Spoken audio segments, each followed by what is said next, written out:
एक बेनिफिट तो मिल रहा है कि बिहार का जो सिलेबस है वो सिलेबस सुपर टेट के सिलेबस यूपी से मिलता है और माननीय अध्यक्ष महोदय भी यूपी के हैं। अध्यक्ष महोदय यूपी के तो अध्यक्ष हाँ बिल्कुल अध्यक्ष महोदय यूपी के हैं, तो स्वाभाविक है कि अध्यक्ष महोदय ने सिलेबस बनाने क्रम में बिहार और उत्तर प्रदेश के सिलेबस का खाना धन किया और उसका बाद उससे फायदा हुआ। लेकिन एक बात स्पष्ट है कि सिलेबस यूपी का है या इंग्लैंड का है, सिलेबस विषय वस्तु से रिलेटेड था और आज का भी क्वेश्चन हो या कल वाला हो या परसों वाला हो, उस सारे का सारा क्वेश्चन विषय वस्तु का था, प्रासंगिक प्रश्न थे, पूछने का अंदाज अच्छा था और लग रहा था कि बीपीएससी परीक्षा ले रहा है, चाहे वो प्रधानाध्यापक हो या अन्य शिक्षक हो। परीक्षा के क्वेश्चन को देखकर निश्चित रूप से लगा कि बीपीएससी वास्तव में अब बीपीएससी के रंग रूप में आ गया। मतलब बीपीएससी अपने रंग रूप में है, क्वेश्चन का लेवल बहुत अच्छा पूछा जा रहा है, फिर भी विद्यार्थी जा रहे हैं तो ये कह रहे हैं कि हम अगर एनसीईआरटी पढ़े हैं उनका एग्जाम अच्छा जा रहा है, बाकी लोग कह रहे हैं मेरे समझ में नहीं आया, मेरे से ऊपर चला गया, 2 पास ऊपर चला गया। सर उन अभ्यर्थी को क्या सजेस्ट दीजिए जिनका आने वाला समय में एग्जाम है या एग्जाम बीत गया फिर बताया जा रहा है? देखिए एक बात मैं बता दूं कि मैं आज से नहीं लंबे समय से चिल्लाता हूं कि आप बिना गहराई नापे समुद्र के किनारा को देखकर समुद्र की गहराई को नहीं नाप सकते। और एनसीईआरटी एससीईआरटी पढ़े बिना एटम बम, परमाणु बम, हाइड्रोजन बम या कोई गाइड पढ़ के आप ये सोच लीजिए कि चलो मेरा हो जाएगा, तो ऐसी परिस्थिति में नहीं होगा। मैं अभी भी कह रहा हूं कि जो भी तैयारी कर रहे हैं, करने वाले हैं, उनसे स्पष्ट रूप से अनुरोध है, गुरु होने के नाते मेरा कोई लाग लपेट नहीं है, जिंदगी के उस मोड़ पर पहुंच गया हूं कि जहां पर केवल आपको मैं खुश कर दूं और गुरु जी कहलाता रहूं, ये भी मेरी इच्छा नहीं है। मेरी इच्छा है कि अगर गुरु में करा रहा हूं तो गुरु के वास्तविक कार्यों को चरितार्थ करने का प्रयास करूं, और वह है कि जब तक बेस ठीक नहीं होगा, बेस मतलब एनसीईआरटी। अरे भैया 3 एनसीईआरटी पढ़ते लोग यूपीएससी को क्वालीफाई कर जाते थे, तो आप एनसीईआरटी नहीं पढ़ेंगे और कुछ भी एटम बम, परमाणु बम पढ़ के अपने हम पास कर जाए, तो निश्चित रूप से एनसीईआरटी पढ़ना होगा। एनसीईआरटी बेस्ड एग्जाम था, एनसीईआरटी बेस्ड क्वेश्चंस थे और जितना भी अवधारणात्मक प्रश्न था उसको एनसीईआरटी से इधर-उधर नहीं देख सकते हैं। इसलिए एनसीईआरटी और बिहार के बच्चे एनसीईआरटी के साथ-साथ एससीईआरटी 90 जरूर पढ़े, कोई परीक्षा में उनकी अच्छी स्थिति रहेगी। सर जिस तरीके से आज 4 शिफ्ट एग्जाम समाप्त हो गया और फर्स्ट दिन 2 शिफ्ट और एक शिफ्ट 2 दिन हो गया, 4 शिफ्ट समाप्त हो गया, अभ्यर्थी का साफ डिमांड है, बहुत सारे आंसर भी मिला दिए, एक दिन बाद आंसर की भी ऑफिशियल आ जा रहा है, उसमें कोई गलती है तो अपना सुझाव भी दे सकते हैं। सर उसके अनुसार देखा जाए, बहुत लोग आपको कमेंट भी कर रहे हैं, फोन भी कर रहे हैं, क्या कट ऑफ जा सकता है? कट ऑफ स्पष्ट है, 60 से 65 स्पष्ट है 60 से 65 के बीच में कट ऑफ रहेगा। 61 रहे, 62 रहे, 63 रहे, 64 रहे, 65 रहे, इससे ज्यादा कट ऑफ नहीं गया। हेलो फ्रेंड्स, आपका अपने इस यूट्यूब चैनल पर हार्दिक स्वागत है। आपके लिए बहुत बड़ी खुशखबरी आ चुकी है जिसका आपका वेट था। तो रात में ही आपका जो है रिज़ल्ट पीआरटी का जारी कर दिया गया था। तो ये आप देख सकते हैं यहाँ पर सप्लीमेंट्री रिजल्ट पीआरटी का भी 9 से 10 का भी, 11 से 12 का भी, तीनों सेक्शंस में आपके सप्लीमेंट्री रिजल्ट जारी कर दिए गए हैं। लेकिन मैं आपको बता दूँ तो अभी सिर्फ और सिर्फ सप्लीमेंट्री रिजल्ट सिर्फ और सिर्फ 4700 पदों पर ही जारी किए गए हैं टोटल, जिसमें से लगभग 700-800 पद जो है वो पीआरटी में जो है शामिल किए गए हैं। 700-800 में 600 समथिंग पोस्ट जो है, 700 क्या मान लिया, 700 पोस्ट के लगभग में पीआरटी में केवल चुने गए हैं। बाकी सारे पोस्ट जो है वो 9, 10 और 11, 12 के लिए हैं। तो अभी पीआरटी वालों का बाकी ज़्यादा नहीं आया है, लेकिन थर्ड मेरिट लिस्ट पक्का आएगी ही आएगी। थर्ड वाली मेरिट लिस्ट आनी ही, क्योंकि अभी 18,000 सीटों पर और जो है बात होनी बाकी है। अभी केवल 4,700 सीट पर ही आया हुआ है। तो आपको मैं दिखा दूँ, अगर आप इस तरह से खोलेंगे तो आपका इस तरह से डाउनलोड करने के लिए कहेगा। आप जैसे ही डाउनलोड करेंगे पीडीएफ आपका खुलेगा, तो आप यहाँ पर आकर के अपना यहाँ पर रोल नंबर चेक कर सकते हैं कि आपका जो है अलग अलग रोल नंबर, जैसे यहाँ पर बैकवर्ड क्लास का लेडीज़ में दिया है, ये बैकवर्ड क्लास का दिया है, फिर ये एक्सट्रीमली बैकवर्ड क्लास का दिया है, फिर शेड्यूल ट्राइबल्स का दिया है, फिर शेड्यूल कास्ट का दिया है, फिर इकोनॉमी वीकर सेक्शन यानी जो ईडब्ल्यूएस है उनका दिया है, फिर अनरिजर्व का 56 लोगों को दिया है। कुल मिला जुला के अगर आप देखेंगे तो पीआरटी में जो है यहाँ पे 50 है, यहाँ पे 76 है, यहाँ पे 143 है, यहाँ पे 3 है, यहाँ पे 100 है, फिर यहाँ पे 56 है। तो अलग अलग कैटेगरी में अलग अलग कुल दे करके कुल मिला के आप यहाँ पर देख सकते हैं। तो 467 कैंडिडेट जो कि जनरल यानी जिसको हिंदी वर्ग बोलते हैं, इसमें जो है अपना जो है सिलेक्शन का इनमें लिस्ट निकाला गया है, जिसमें 4700 में से 467 लोग जो हैं वो सिर्फ और सिर्फ जनरल 1 से 5 वर्ग है। वहीं उर्दू में अगर आप देखें तो मैं आपको उर्दू में भी दिखा देता हूँ। यहाँ से अगर आप उर्दू का डाउनलोड करेंगे तो उर्दू का भी आप डाउनलोड कर सकते हैं। आपका जिसको डाउनलोड करना जिसको डाउनलोड कर लीजिए, और आप यहाँ पे आकर के अपना रोल नंबर देख सकते हैं। यहाँ पे 16 लोगों को उर्दू में, यहाँ पे ईडब्ल्यूएस में, सॉरी ईबीसी में 16 लोगों को और अनरिजर्व में 5 लोगों को सिलेक्शन दिया गया है। तो यहाँ से भी आप देख सकते हैं, तो 16, 5, 21 लोगों का सिलेक्शन यहाँ से भी किया गया है। तो कुल मिला जुला के 600 लोगों का लगभग किया गया है इसमें अभी तक। और अभी मैं आपको बता दूँ तो थर्ड मेरिट लिस्ट पक्का आएगा। थर्ड मेरिट लिस्ट जो है वो 2000% आएगा ही आएगा। और आपकी 18,000 सीट टोटल बढ़ेंगी, उसमें से पीआरटी का जितना भी होगा 4-5 और जो सीट होंगी वो लगभग पीआरटी की ही बच रही हैं। तो पीआरटी वाले का इस बार ज़्यादा आएगा। अभी तो फिलहाल कम आया है, लेकिन जिनका भी आया है वो बहुत बहुत बधाई उनको। और जिनका भी रिजल्ट हो गया है वो उनका, अभी तो जिला नहीं दिया गया है इसमें, लेकिन जिला जल्द ही उपलब्ध करा दिया जाएगा। उसके बाद आपको वहाँ पर ज्वाइनिंग भी करा दी जाएगी। तो आपको अभी तक रिजल्ट दे दिया गया है, जिला आपका जल्द ही दे दिया जाएगा। तो आप लोग अपना रोल नंबर मिला सकते हैं। अब मैं आपको एक ज़रूरी बात बताता हूँ। देखिए फ्रेंड्स, ये अपना ऑनलाइन एग्जाम वे का जो है आप देख सकते हैं, ये अपना खुद का अपना यूट्यूब चैनल है। तो आप इस यूट्यूब चैनल पर जब आप आएंगे, इसी चैनल पर है, तो इस चैनल पर जब आप आएंगे तो यहाँ पर कम्युनिटी सेक्शन जब आप आएंगे, यहाँ पर कम्युनिटी सेक्शन में आप जब जाएंगे तो यहाँ पर मैंने आपके लिए पोल करा दिया है। आप इसमें अभी भी मैंने इसमें पोल 5 मिनट पहले इसमें लगाया है। तो अभी तक जो है सिर्फ इतने लोग 10 लोग ही वोट किए हैं। अभी काफ़ी मात्रा में इसमें जो है वोट आएंगे और आप भी लोग आकर के इसमें अपना दीजिएगा। उसके बाद आपका पता चल पाएगा कि जो ये TRE 2.0 जो अभी पेपर हुआ है 2-3 दिन पहले, अभी पेपर चल भी रहा है कुछ लोगों का, लेकिन कुछ लोगों का पेपर जिनका खत्म हो गया, जैसे 9, 10 का, 6 से 8 का पेपर खत्म हो गया है, तो उनका मैंने आंसर की के लिए यहाँ पर मैंने यहाँ पे SST वर्ग का भी कर दिया है और मैथ और साइंस वर्ग में भी मैंने डाल दिया है पोल। तो आप यहाँ से देख सकते हैं फ्रेंड्स कि आपका जो है कि कितना नंबर आ रहा है और आप कितना काट पीट के पा रहे हैं। तो ये सारी चीज़ आप यहाँ पर जानकारी जब ले लेंगे तो यहाँ पर आप सही डालिएगा, क्योंकि देखिए यहाँ पर जितना सही आपका डाटा रहेगा उतना ही सही हम लोग प्रेडिक्शन कर पाएंगे कि कट ऑफ कितनी जाने वाली है।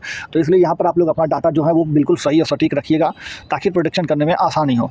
तो कट ऑफ का प्रेडिक्शन हो पाएगा तभी जब आप यहाँ पर डाटा सही देंगे। तो आप लोग यहाँ पर जरूर आकर के अपना जो है शेयर कीजिएगा कितना नंबर आप लोग पाए हैं और ऑफिशियल आंसर की मिलाने के बाद ही शेयर कीजिएगा, क्योंकि सही सटीकता नहीं रहेगी तो फिर मान लीजिए कोचिंग वाले क्या बताते हैं उससे मतलब नहीं। BPSC में जो लगा हुआ है ऑफिशियल आंसर की उससे मिला करके आप लोग डाटा दीजिएगा। बाकी थर्ड मेरिट लिस्ट की मैं बात करूँ तो इसी हफ्ता थर्ड मेरिट लिस्ट आने का पूरी चांसेस हैं।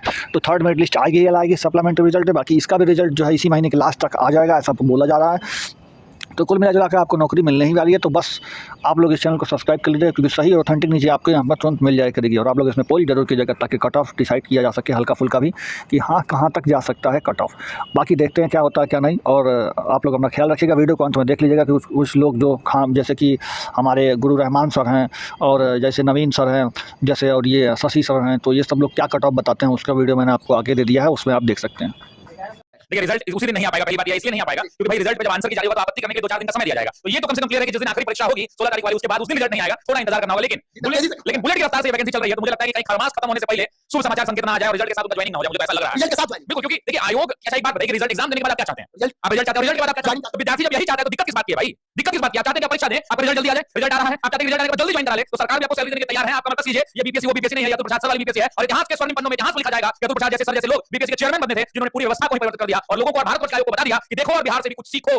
जिस तरीके से माननीय मुख्यमंत्री जी बोलते हैं कि पाठक सर 2 माह के अंदर ज्वाइनिंग करा दीजिए, क्या उसको अक्षर सत्य करने के लिए 2 माह 2 माह से 60 दिन होता है, उससे पहले हो जाएगा। और इसमें कोई बुराई मुझे दिखती नहीं है इस बात पर कि भाई एग्जाम के बाद रिजल्ट जल्दी आ रहा है और रिजल्ट के बाद फाइनल ज्वाइनिंग भी हो जा रही है। लेकिन सर यहाँ देखा जा रहा है तो अतुल सर इतना फास्ट काम कर रहे हैं, लेकिन वही BPSC TRE 1 का अभी तक जो सप्लीमेंट्री रिजल्ट है उसको लेकर वहां पे पहली बार परीक्षा होगी शिक्षक भर्ती की तो बहुत सारी प्रक्रियाएं नहीं होती, कोई भी चीजें सरकारी नियमानुसार चलती हैं, सरकार को कोर्ट में जवाब देना पड़ेगा, वो नियम से नहीं चलती हैं। तो कुछ ऐसी निहित प्रक्रियाएं होंगी जिनका अनुपालन कराया जा रहा है। अन्यथा ये बात आप समझ लीजिए कि आयोग जितने तत्परता के साथ कार्य कर रहा है, जितनी ट्रांसपेरेंसी के साथ काम कर रहा है, ये शायद बहुत कम देखने को पहले मिला है और अब जिस रफ्तार से काम कर रहा है वो बाकी शानदार है। जिस तरीके से इस शिक्षक भर्ती में 75% आरक्षण नियम का पालन किया जाएगा, तो इसमें यदि कट ऑफ को लेकर देखा जाए तो सबसे अधिक किन विद्यार्थी को लाभ मिलेगा? देखिए कट ऑफ पे जब आप मुझसे पूछते हैं तो मैं आपसे सवाल पूछता हूं कि अभी कट ऑफ की परिचर्चा नहीं करनी चाहिए। विद्यार्थी कर रहे हैं सर, मैं विद्यार्थियों को समझा रहा हूं, इस बात के लिए चेत जाइए यार, इस बात को समझिए कि कट ऑफ अभी कैसे जारी किया सकता है। हम कैसे बता सकते हैं, मैं एक शिक्षक हूं, मैं किस प्रकार मैं एक एवरेज अनुमान दे सकता हूं, लेकिन वो एवरेज अनुमान सत्य ना होना और असत्य होना या सही होना वो गलत होना वाला चीज है। लेकिन इस बात को समझिए कि अभी जो कट ऑफ है वो चेयरमैन सर को नहीं पता होगा कि कितना कट ऑफ जाएगा। कट ऑफ की एक निश्चित प्रक्रिया होती है, जितने बच्चों को चुनना, आपके पास 100 बच्चों का फाइनल रिजल्ट चाहिए, 1 लाख लोगों ने परीक्षा दी, एक्सेल शीट में नंबर सजाया जाता होगा, जहां तक 100 आ जाता होगा 101 के ऊपर कट ऑफ को चोक दिया जाता होगा और वही अंतिम कट ऑफ। कट ऑफ का मतलब क्या कि इसके ऊपर वाले लोग सेलेक्ट हुए हैं, इसके नीचे वाले लोग बाहर हुए। तो अभी जो एग्जाम हो रहा है इसमें चेयरमैन सर को नहीं पता है, तो मोटे-मोटे अक्षरों में लिख के चलाइएगा कि शशि सर ने कहा कि कट ऑफ कैसे बता दें, और हमको ज्ञान देने की आदत नहीं है। और सुन लीजिए एक बात और, परीक्षा हॉल से बाहर निकलने के बाद हर मास्टर को और हर विद्यार्थी को लगता है कि पेपर बहुत आसान था, लेकिन आप बच्चे की मनोस्थिति को नहीं समझ सकते हैं जो उतने डीप प्रेशर में बैठ के परीक्षा दे रहा है। आप उस मनोस्थिति को नहीं समझ सकते हैं कि वो किस हिसाब से प्रेशर गेम को झेल रहा है। नॉलेज है, लेकिन नॉलेज के बाद प्रेशर जब पड़ता है तो आती हुई चीजें गलत हो जाती हैं और वो परीक्षा पर असर डालती हैं। तो बाहर बैठ के ज्ञान देना बड़ा आसान है कि पेपर बहुत आसान था, पेपर ऐसे था वैसे था, NCERT से था, SCERT से था, ये सब कहने में बहुत अच्छा लगता है, लेकिन जब पढ़ने और पढ़ाने की बात आती है तो बढ़िया लोगों को पसीना चलने लगते हैं। इस बात को समझ लीजिए। उसी प्रेशर के लिए गुरु से आशीर्वाद लिया जाता है या 2 माह या 1 साल या 1.5 साल क्लास लिया जाता है, उस प्रेशर को कैसे उभरेंगे? अब आ जाते हैं गुरु की भूमिका पर। शिक्षक कोई ऊपर से अवतार लिया हुआ व्यक्ति नहीं होता है, एक ऐसा व्यक्ति होता है जो किसी एक विषय को पढ़ाता है। मान लीजिए मैं अपना एग्जाम नहीं जाएगा,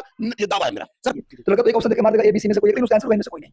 इस तरीके से क्वेश्चन पूछा गया, मतलब एनालिसिस बेस्ड क्वेश्चन पूछा गया और जो समय मिला था 1 महीने का उसमें फैक्चुअल सवाल तैयार किया जा सकता है कि संशोधन में क्या है, किस संशोधन में क्या है, कांसेप्ट पूरा लक्ष्मीकांत पूरा NCERT पढ़ने के बाद ही आएगा और कांसेप्ट बेस्ड सवाल आया था। तो उससे आप सोशल साइंस में भी आप मॉडरेट टू टफ कर सकते हैं और साइंस में भी आप मॉडरेट टू टफ कर सकते हैं। इजी सवाल नहीं था, यहां तक कि GS भी कल की तुलना में आज टफ था। तो ऐसे में अगर बात करें मेरिट की तो नो डाउट मेरिट बहुत ऊपर तो नहीं जाना चाहिए। सर कंटेस्टेंट इसमें ज्यादा थे तो इस वजह से हो सकता है जो पिछली बार PRT में देखने को मिला था सर वही।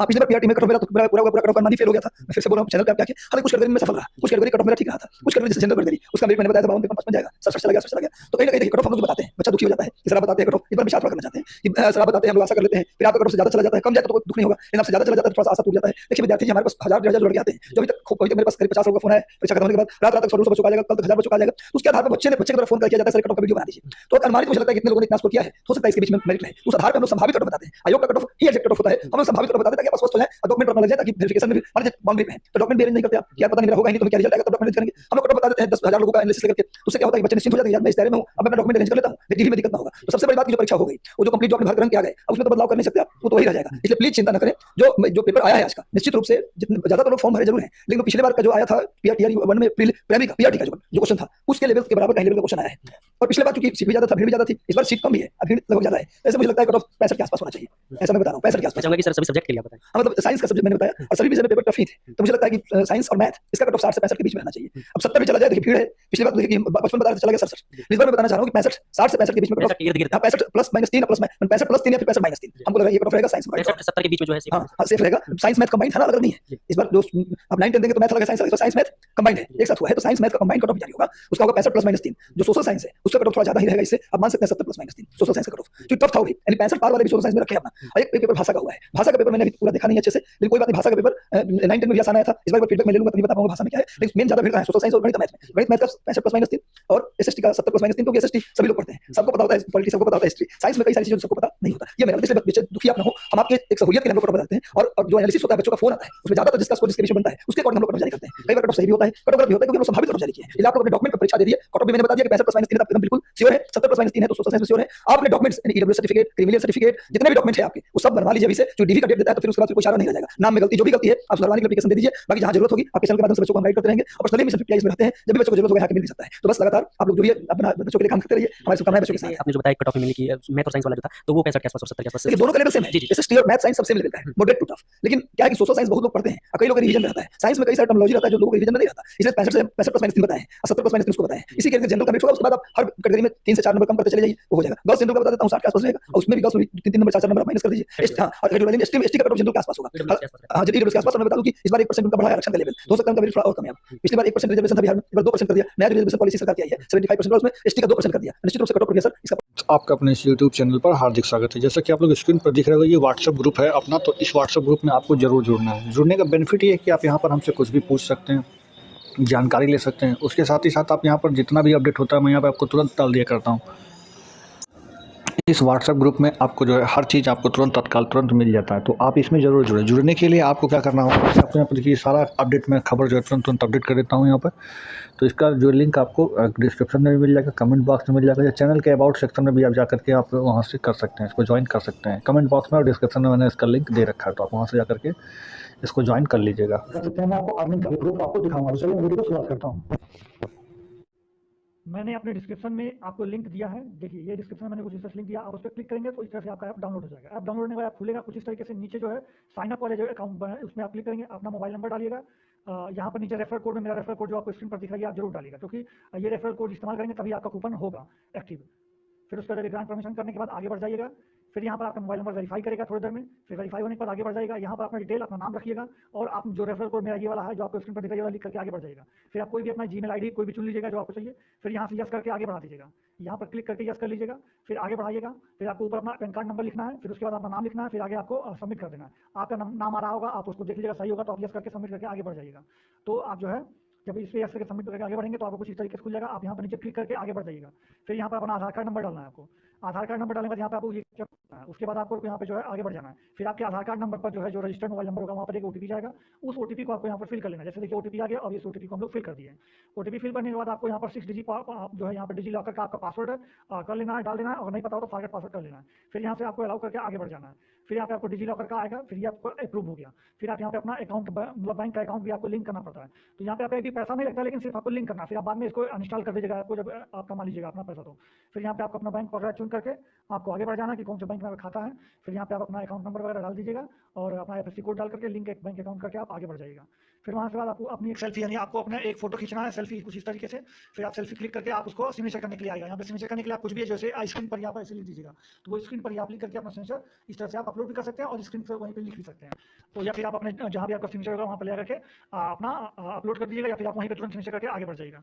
फिर उसके बाद यहाँ पर आपको जो है इस तरह से अपना कुछ एनुअल इनकम बताना होगा, आपका 0 रुपया तो 0 रुपया बता दीजिएगा। फिर यहाँ से आपका जो भी आप काम करते हो वो बता दीजिएगा, सेल्फ एम्प्लॉयड हो स्टूडेंट हो तो स्टूडेंट लिखिएगा, जो भी होगा आपका वो लिखिएगा। उसके बाद आगे से नेक्स्ट कर दीजिएगा। फिर नेक्स्ट करने के बाद आप जो है आगे बढ़ जाएगा। फिर यहाँ पे अपना मेल चुन लीजिएगा, यहाँ पे अनमेरिड या मैरिड जो होंगे वो चुन लीजिएगा। यहाँ पे आपका मंथली फंड चाहिए, फिर क्वार्टरली चाहिए, भी आप चुन लीजिएगा। फिर उसके बाद आपका अकाउंट कुछ इस तरीके से, फिर वहाँ पे लिखेगा आई कन्फर्म, वो पर क्लिक करेगा आई कन्फर्म पे। फिर यहाँ पे नीचे आधार कार्ड नंबर लिख करके इसको वेरीफाई करना होगा। आधार कार्ड पे फिर से एक बार ओटीपी आएगा, ओटीपी सबमिट करने के बाद आपका अकाउंट खुल चुका होगा कुछ इस तरीके से। सामने होगा आप इसमें जो है मैं आपको दिखाता हूँ, आप मेरा पहले से अकाउंट बना हुआ है और अन्य रेफर करके जहाँ पे आप रेफर करके आप देखेंगे तो ये आपको खुल जाएगा। इस तरह मेरे वाले में आपको देख सकते हैं, तो आप इसमें शेयर लिखा हुआ है, इसमें शेयर करके अपने माता पिता भाई बहन दोस्त यार फ्रेंड्स आपके सर्कल में भी पड़ा हुआ है। ये पैसा मैंने वहीं से कमाया, इससे ज्यादा मैंने यहाँ पर प्रोडक्ट वगैरह भी कर दिया है, ये सारा पैसा मैंने वहीं से किया, आप भी कर सकते हैं। जैसे कि आपको दिखाता दूं तो देखिए यहाँ पर आपको यहाँ पर देखिए मैंने 500 रुपया अर्न किया था, उसके बाद मैं आपको दिखा दूं 750 रुपया मैंने 3 बार अर्न किया है। यहाँ पर आप देख सकते हैं 750 750 मैंने वहीं से अर्न किया है। फिर मैं आपको दिखा दूं ये भी मैंने 750 750 750 3 बार ये भी मैंने अर्न किया था। उसके बाद मैं लास्ट में 26 तारीख को आपको